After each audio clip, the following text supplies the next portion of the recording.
could be the key to finding new treatments for eating disorders. See, researchers say women suffering from anorexia and those who are obese respond to taste differently. Denver 7 reporter Lance Hernandez spoke with the study's lead author, and Lance's study focused on a specific part of the brain. It did, Ann, on the insula, which is deep in the cerebral cortex. Now, that's the part of the brain that can make my mouth water over a steak salad like this one here. But the lead researcher told me they kept the study simple, measuring the participants' ability to differentiate between regular water and sugar water. You change your brain the way how you eat. Dr. Guido Frank says he and his team set out to find if abnormal eating patterns were associated with changes in the brain's ability to classify taste.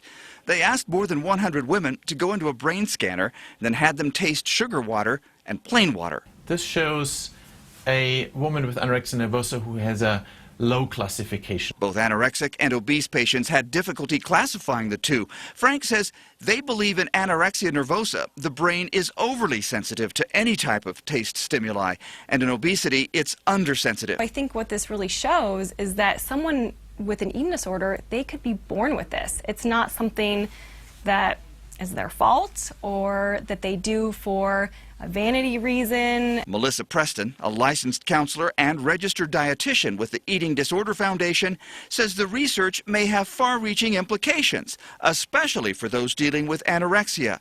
They experience a high from not eating. It's very difficult, I think, to wrap our brains around it. And yeah, but that is the truth, is that it feels really good to them to not eat. We might be able to devise treatments that include making food maybe more bland, making less stimulating for individuals with anorexia nervosa, and maybe more intense for individuals with obesity.